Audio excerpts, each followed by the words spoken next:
Meditation 12. Deliver us from evil.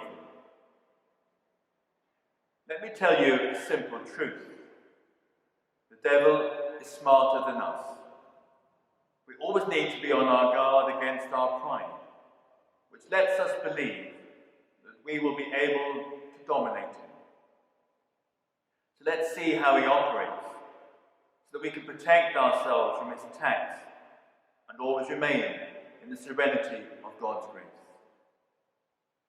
How does the devil operate? The devil seeks to defeat God's plan of love. I was created out of love, for love. I am called to join God in eternal bliss. How does the devil seek to prevent this? By trying to lead me into hell forever. His usual job is temptation, to get me to separate myself from God through sin. If he can push me to repeat the same type of sin, I fall into a vice. If I lose heart and end up no longer regretting the sin and the death that comes from being completely turned away from God, the devil really has reason to hope for my damnation. He cannot kill me, but he can seek to direct me towards risky behavior, and by successive discouragement, possibly even push me towards suicide. That is his usual modus operandi. We speak of an extraordinary fight if there is an evil domination, in the presence of the accumulation of phenomena that are both unpleasant and irrational. These phenomena can affect one or other of the material, financial, professional, or administrative spheres of our life, as well as the physical, psychic, spiritual, or relational spheres, especially if we can identify a beginning, a moment when it all started. This domination may be more or less strong and does not necessarily require the use of an exorcist priest. However, it is good to talk to a priest you know well, a confessor, spiritual guide, or parish priest. There are also stronger demon attacks, which are the subject of the ministry of the exorcist, who work in harmony with psychologists and doctors. In the specific vocabulary we use, there appears to be somewhat strange words: infestation, harassment, obsession, and possession. Let's briefly introduce them in ascending order of evil attacks. We talk about infestation in two ways. It's first and foremost a place where an evil spirit resides. An entire building, a house, an apartment, or even just a room. This spirit torments the person who frequents this place by manifesting to one of the senses, sight, hearing, smell, by moving objects, by causing nightmares. The victim claims to feel presences at home which are malicious and lives in fear. We also talk about infestation when a person is attacked by the devil in a way that is out of the ordinary, but when the exorcist is as yet unclear as to the nature of the attack. He does not yet know what it is all about, so he makes first a prudential judgment. We talk about vexation when we see the devil physically attacks the victim from the outside, like blows to the body, with bruises, scratches, or even touches that could be pleasant in another context, and which are then painfully endured, because they are intrusive and not consented to. We talk about obsession when the devil repeatedly acts as from inside the person's mind, through thoughts, words, images, opposed to the virtues such as charity, trust in God, or chastity. We speak of possession if the body and the sensitive life of the victim are at certain times controlled by the devil, to make him suffer physically and morally. It is the most advanced stage of diabolic domination, and it's very nuanced from person to person. What are the possible causes? The seventh petition of the Our Father does not make us ask to be free of temptation, but not to succumb to it. There will always be temptation, and the grace of God will always be there. If we make use of it, there will be no sin. On the contrary, we will be more experienced and stronger in combat, therefore closer to the Lord and better protected. As far as the demon's extraordinary combat is concerned, not everyone is affected by it. There are indeed causes which in general have a link with the occult. Occultism may be categorized as divination and magic.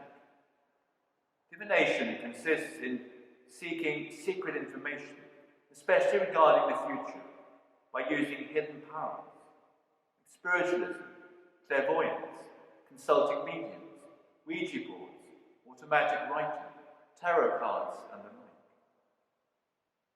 Magic is a practice aimed at gaining influence with hidden powers, to put them at one's service, and obtaining extraordinary power over one's neighbour. Both are, of course, prohibited by the Church, which wants our good and protects us from danger. Divination and magic are sins against the virtue of religion.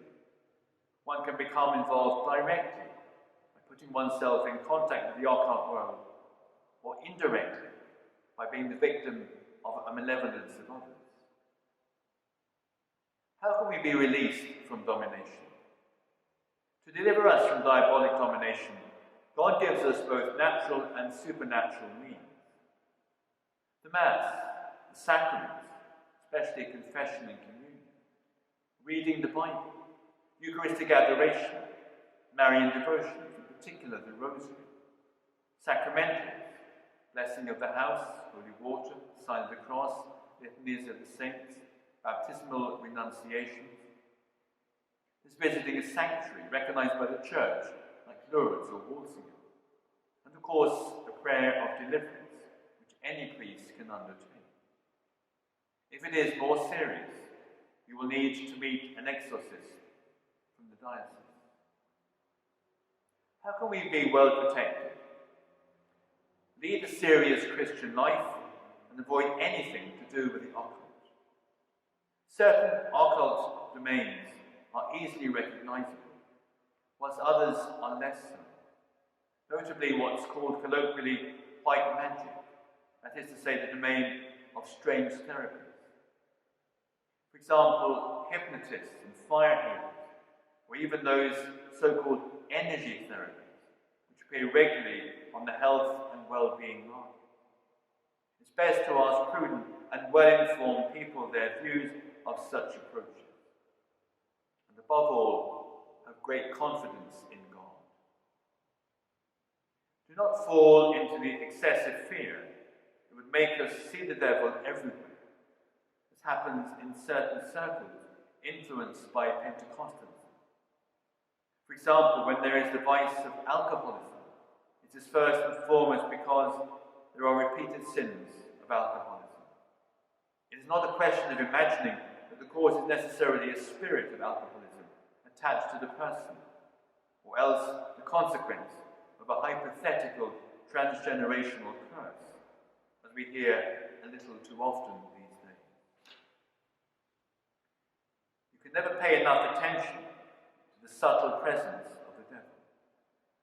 Without being in constant worry, let us be vigilant, take advantage of this pilgrimage to think about concrete resolutions. Let's move away from what can be dangerous for our soul so as not to leave too easily an opportunity for the devil. Let us arm ourselves with all that the Church makes available to us. There is no cost for confession. We must always be prepared to get up again after a fall. God remains the strongest as long as we allow His grace to act. Although it's proper to each individual, original sin does not have the character of a personal fault in any of Adam's descendants. It is a deprivation of original holiness and justice. Human nature has not been totally corrupted. It is wounded in the natural powers proper to it. It is subject to ignorance, suffering, and the dominion of death, and it is inclined to sin, an inclination to evil that is called concupiscence. It is the tactics of the evil one. It is characteristic of the evil angel when he transformed into an angel of light, to first enter into the feelings of the pious soul, and finally to inspire his own thoughts. Thus he begins by suggesting to the soul good and holy thoughts, in conformity with his virtuous dispositions. But soon, little by little, he tries to lure it into the secret traps, to make it content to his guilty designs. The demons know what is going on outside of man, but the inner condition in which man finds himself is known to God alone. Why does the good Lord allow this? He does so that the conditions of the struggle are not unequal. Man receives the help of divine grace as his main source of help. And secondly, he receives the protection of the angels. That is why Elisha said to his servant, "Do not be afraid. There are more allies with us than with them." God is faithful, and he will not suffer you to be tempted beyond your strength. But with temptation, he will also give you a way out, so that you can bear it. As St. Paul reminds us in his first epistle to the Corinthians. General means to assist us. Take and drink the body and blood of Jesus Christ, horribly outraged by ungrateful men. Repair their crimes and console your God. The angel of Portugal in Fatima said to the three little shepherds, "Hail, my guardian angel, I love you tenderly. You kept me this night while I was sleeping. Please keep me during this day without misfortune, without accident, and without offending God, at least mortally. Amen." That was the prayer of the Holy Curé d'Ars. As often as you can, offer a sacrifice in reparation to God for the sins by which he is offended. In this way, you will attract peace to your homeland. That sound advice is from the angel of Portugal in Fatima. I have seen it many times from my own experience. There is nothing more effective than holy water in repelling demons and preventing them from coming back. So said St. Teresa of Avila. And St. John Eudes, "It is good always to have holy water in your house near your bed, in order to take it in the evening when you go to bed, and in the morning when you get up, and when you feel some temptation or pain of mind." We have the aid and assistance of the legions of angels, of the Blessed Virgin, of the saints. May Christ be the center of your existence. May he be the constant orientation of your life, the point of reference for your whole being. And know that along with this, there are, by your side, your guardian angels, who are there to help you. So said St. John Paul II. The angel at Fatima taught the little children this prayer. "My God, I believe, I adore, I hope, and I love you. I beg your pardon for those who do not believe, do not adore, do not hope, and do not love you." Pray like this, the angel said. The hearts of Jesus and Mary are attentive to the voice of your supplication. Doors that let Satan enter our life include examples such as spiritualism, addictions to things like drugs or pornography. Satan and his influence we find in music, hellfest, spiritism, hidden meanings in the Bible. read in St. Peter,